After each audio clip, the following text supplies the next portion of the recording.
Ici, donc, on est devant un paysage vraiment caractéristique en Camargue, hein, on ne le retrouvera pas partout en France, c'est la Sansouire. Et d'ailleurs, le mot Sansouire n'est probablement pas vraiment un mot français, mais provient certainement du latin et donc du provençal. Et si on devait le traduire, c'est un peu steppe salée. Donc la Sansouire, c'est vraiment un territoire très bas, 10 cm d'altitude, très proche de la nappe d'eau salée. Les plantes sont donc automatiquement résistantes, très adaptées à cette salinité. Il y en a surtout 3 qui sont présentes dans ce paysage et qui s'appellent la salicorne, la soude et l'aubione. Je vous les montre.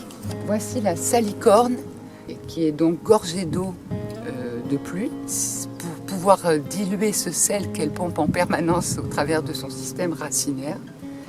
Elle emmagasine de l'eau de pluie quand elle le peut.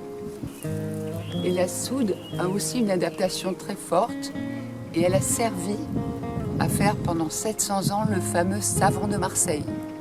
Parce que, comme son nom l'indique, elle contient beaucoup du produit chimique naturel, soude, qui est un dérivé du sel d'ailleurs, et qu'elle a puisé dans le sol.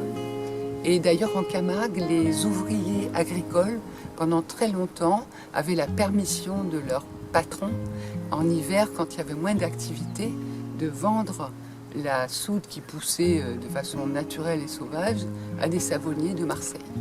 Voilà, dans le cortège de plantes de la Sansouire, on a donc l'aubione qu'on appelle l'herbe à taureau. Les taureaux adorent manger cette plante quand ils pâturent dans les Sansouires, le taureau Camargue. C'est la famille toujours des amaranthes, donc des épinards aussi.